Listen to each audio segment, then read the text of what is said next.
May bumagsak pong scaffolding sa isang power plant sa Pililla, Rizal at hindi bababa sa siyam ang sugatan. Dinala po mga biktima sa isang ospital sa Tanay at nakatutok doon live at exclusive si Salima Refran.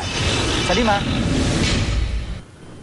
Pia Jiggy, 10 sugatan mula sa bumagsak na scaffolding sa isang planta sa Pililla, Rizal ang dinala dito sa Tanay General Hospital. Parang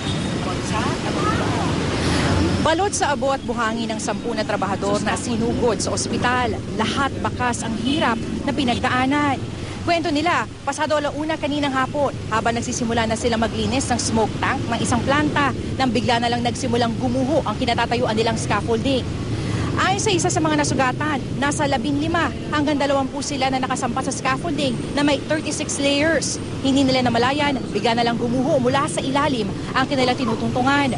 May mga kasamahan pa raw silang nasa dadaganan na nire-rescue na ngayon.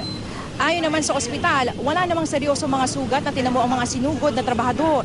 Narito po ang panayam natin sa ilan sa mga nasugatan. Nakakapit na ako sa tubo, nakayapos na lang kami. May nakapesto sa ilalim sa pinakaposte. May nagagawa. Lahat ng galing sa taas bumagsak sa baba. Kaya natabunan. Wala namang critical. Isa lang yung merong sinuture, no? Then lahat sila na pa-x-ray namin, negative naman for fracture.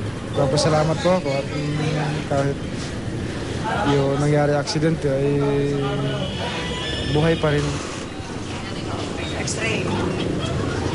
Pia Jiggy, sa ngayon nga ay tuloy-tuloy pa rin ang rescue operations doon sa mga trabahador na nadaganan dyan sa scaffolding sa Pililla, Rizal. Pia Jiggy?